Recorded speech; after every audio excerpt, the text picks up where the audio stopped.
Hey guys, welcome back to the channel. As you can see, I'm a little late and I'm jumping in with a prompt several after mine. So I'll just do a catch up for the 31 days of tarot before I carry on.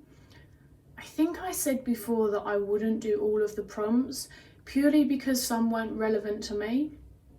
And I'm also behind because if any of you know the lovely Georgie from A Modern Unicorn, she has come all the way from the US to stay with me here in England, and so obviously I want to focus on her trip here and her stay with us and not be filming.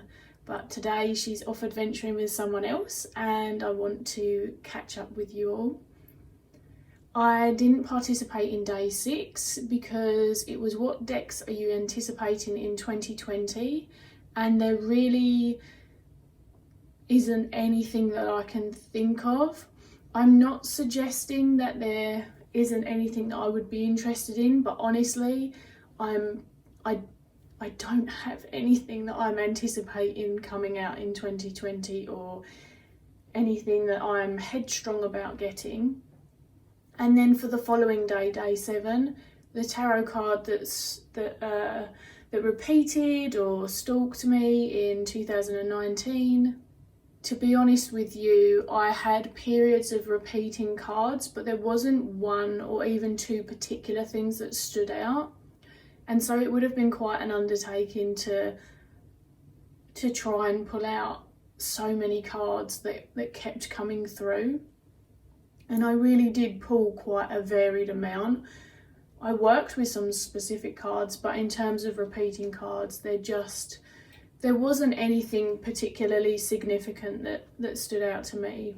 So today I am jumping in with what tarot books did you read in 2019? I confess 2019 wasn't my biggest year for ingesting books of any kind, and the reason for that is because of needing to stand quite a lot due to my back and sciatic and health conditions. I spend a lot of time on my feet because naturally when I'm working with clients in my private practice, I need to sit with them, and so I'm standing all of the hours in between. Reading standing is really not fun, I have to say. I suppose if you commute on the train and you have to, but to really sink into a gorgeous book, especially because you end up looking at a funny angle, so it's been quite a challenge over time. The more that I have to stand, the less I'm finding I'm able to really submerge into books. But I do have 5 books to discuss with you. First off, I'm going to start with 2 guidebooks because I do tend to read the guidebooks for decks that I've got at least once, especially if I find them really gripping. So 2 guidebooks, and then the other 3 are books that are sold singularly. First up is the Druidcraft Tarot Book Companion, and this is the larger book that comes in the larger pack. There is a smaller one, but the information given is significantly shorter naturally so that it fits in the box. I was very, very glad to get this one. It's a really, really juicy book. And honestly, even if you wanted to utilise this book for other tarot decks, I feel like that would work pretty well still. To explain the Druidcraft Tarot book, it's a very, obviously, Druid, pagan, meets a bit of Wicca and witchcraft style tarot book. It has a real magical, alchemical and earthy feel, but it's still really, really incredibly good for beginners. As I say, even some of the information being transferable to various other decks. It adds relevant information to the deck and the artwork, but it it really utilises the relevance of the Rider-Waite-Smith system as a whole. So it's very recognisable in that capacity, which is why I felt like it was beginner friendly. But when I say that, it's really, as someone who's not a beginner, it's not boring. I found it incredibly interesting. I do really enjoy Philip and Stephanie Cargom's writing as a whole. I really loved their Druid Animal and Oracle Plant books too. So I probably have a particular taste for their writing style and the information that they put in. They're just really thorough and very passionate and sound very involved and knowledgeable in the various things that they're pulling through to discuss, while linking them very organically and naturally to the tarot.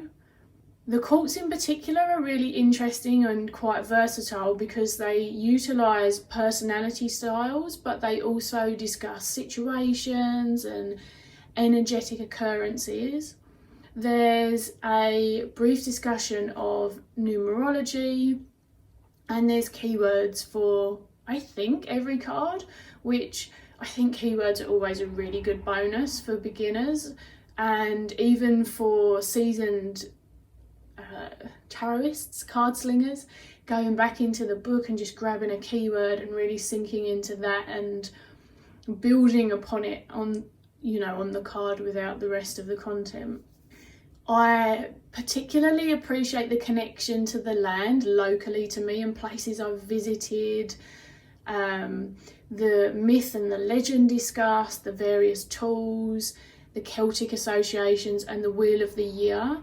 So from a very personal level, it's something that fits with my particular practice almost seamlessly, and that's what I really appreciated. So it's been a really fun guidebook to go through, but it's also one that I would highly recommend reading if you've got it sitting around and you've never read it.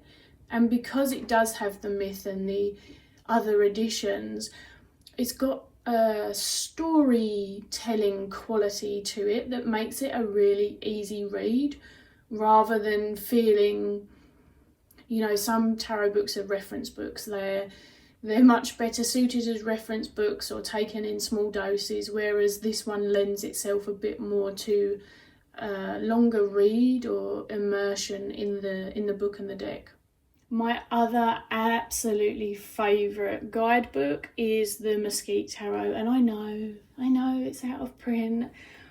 This is a fantastic little book, and you can see it's quite concise throughout. Firstly, one of the editions that I particularly appreciated, and it was well received, was their discussion of the characters. So it's really breaking down some of the, I guess, sort of stigma or rigid structure about how the cults go through, and the prose to the page, or here the novice, and what's sometimes considered a less mature representation of the card, but they really break it down in here.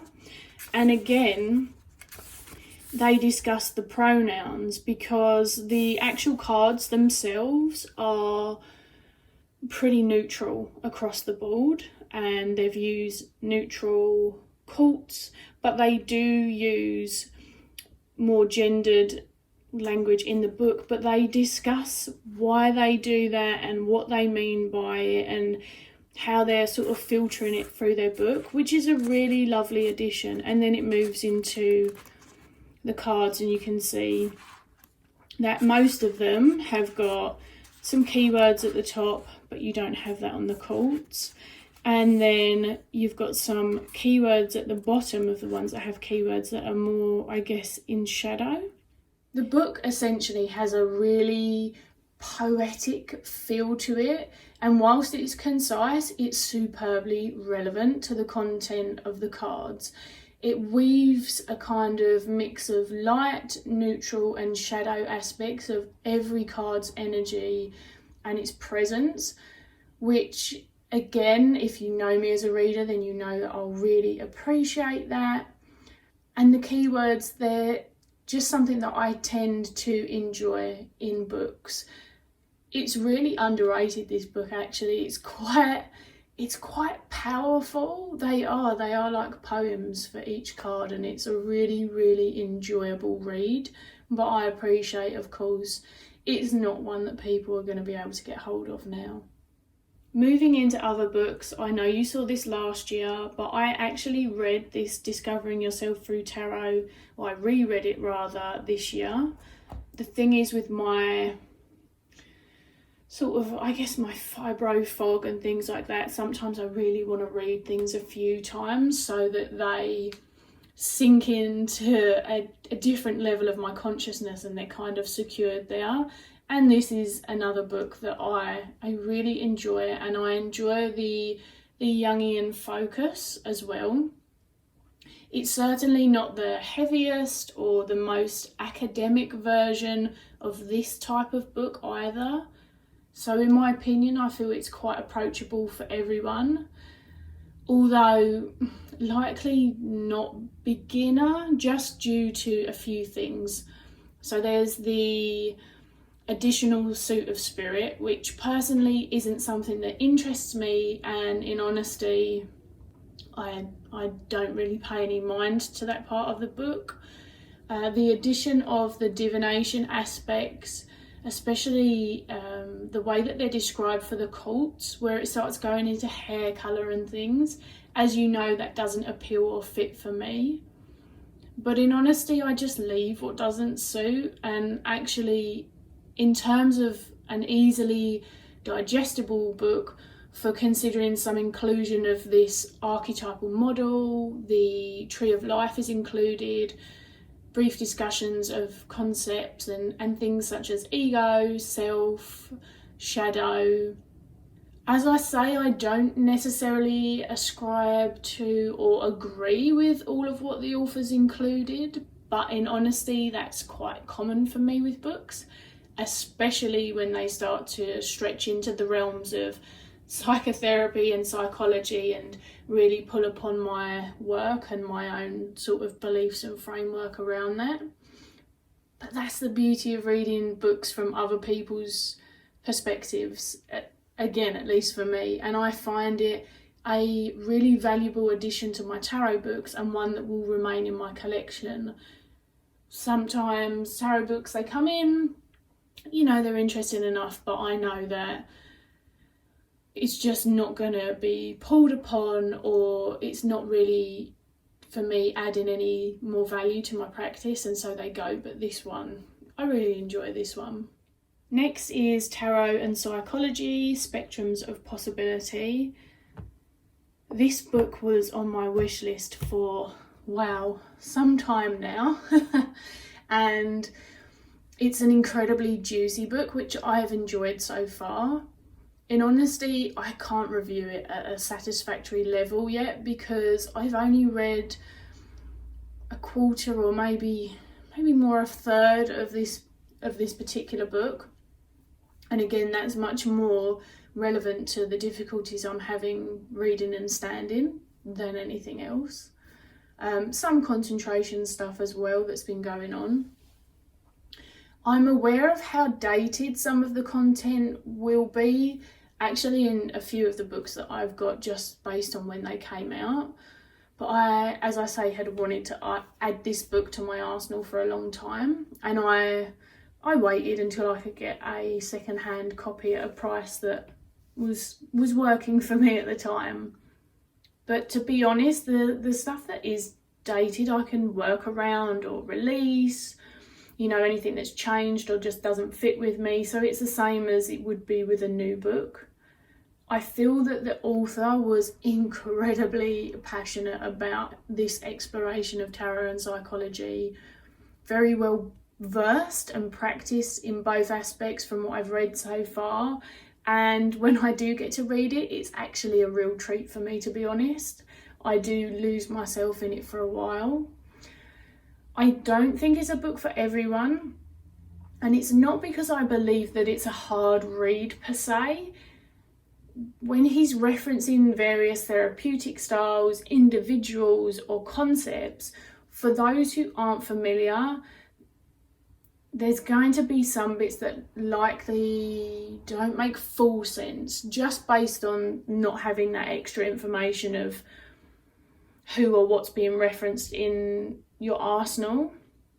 That doesn't mean that I don't think that this should stop a lot of people from getting it, or that they wouldn't get some really juicy and insightful additions to their practice, but it's certainly not for everyone. It's not a tarot book in the standard tarot meanings, reference, definition kind of way, because in honesty I've very much veered away from this other than reading accompanying guidebooks. So as a whole, I'm looking into more topics and hopefully fleshed out explorations, and that's what this is: exploration of theory, process, practice and concept, which I absolutely adore. And I'm hoping that I can review it fully for you in 2020 later in the year. Finally, and kind of least, is, and I will say why, it's not necessarily anything against this book, but as you can see, I said I'm not a beginner and I'm not looking to particularly add these kind of books to my arsenal. This is Learning the Tarot by Joan Bunning, and very clearly states it's a book for beginners.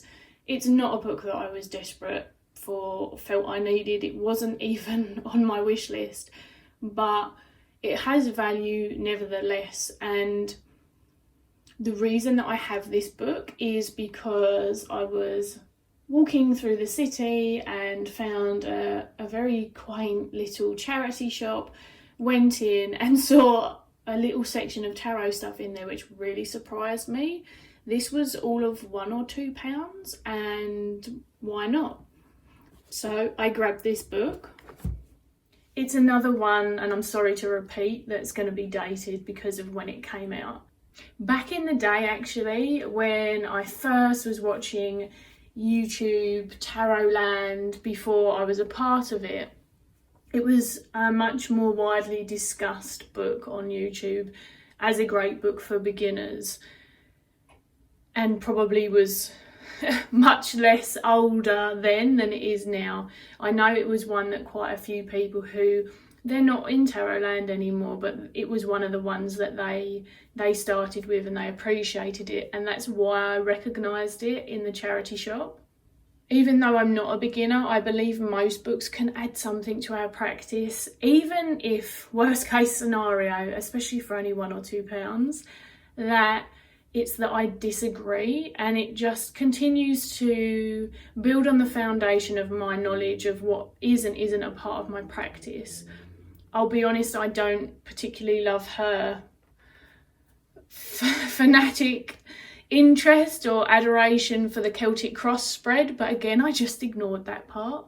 What I did enjoy was the keywords and actions that are included for each of the cards, and I'll give you a look quickly. There's quite the selection. Again, the kind of the opposing and reinforcing, not as much for me, but that again, they're very interesting, but certainly the variation of these, which you can see she includes all the way.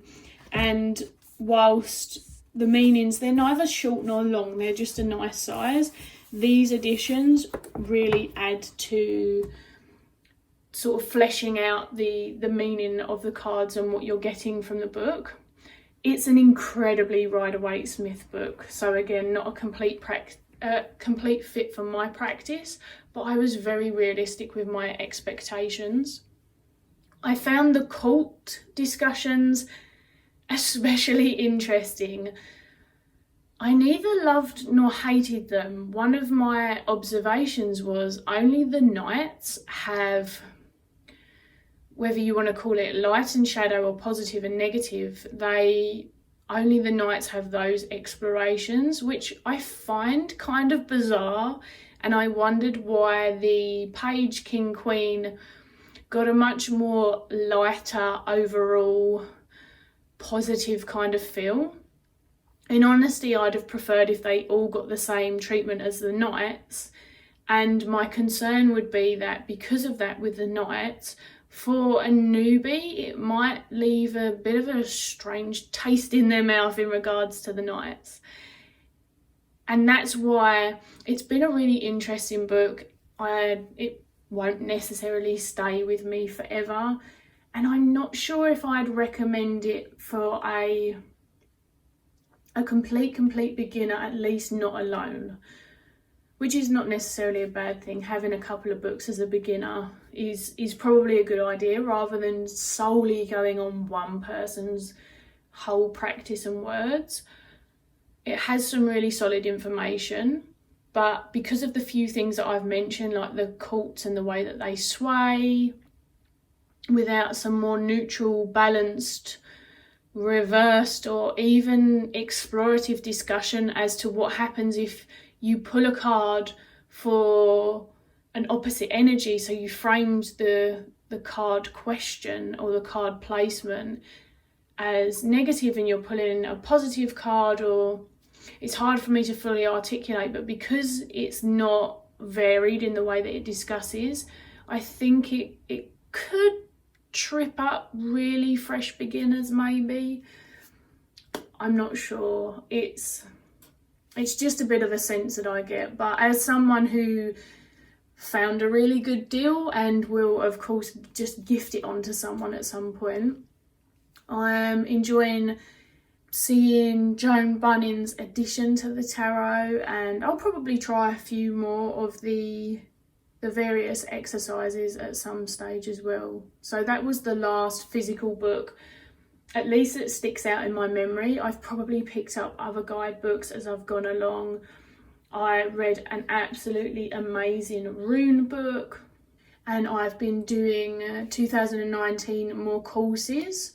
One of my favourite courses, which I'm still working through as I transition into 2020, is Lindsay Mack's Tarot for the Underworld. I'm still doing that and loving it. So I kind of balanced books between more online auditory learning because of the difficulty that I've been having with standing and reading, and I find that that's really enjoyable anyway, because as I said, I don't want to just be reading definitions all the time, and I want to be stretching out my practice and challenging it as much as possible. So I think between the books, some really freaking amazing podcasts, and some of the courses that I've been doing, I feel like I achieved that really well in 2019. Finally, the one thing that I did want to add was the ebook from Kellyanne Maddox that I bought. It's called Heal Hearts and Hold Spaces, I believe. It's an ebook that mixes Kellyanne's zest and knowledge for tarot along with exercises and journal prompts and just so much insight. I've read through it and then I began to work through it, but I confess I've only worked through half of it. But it's just a really, really good ebook, and again, it actually makes it easier for me to have ebooks because I can put them up on my high computer, my laptop stand at them, get the various prompts out of them and work away at my standing sort of desk situation that I've got set up here. I definitely think that audio is my favourite way to sort of flesh this out, and maybe books will be more of an audio learning thing going forward, but I'm still really enjoying the ebooks and the books that I've shown. And of course, if you like Kellyanne's work, then I'm sure that you're going to love the ebook.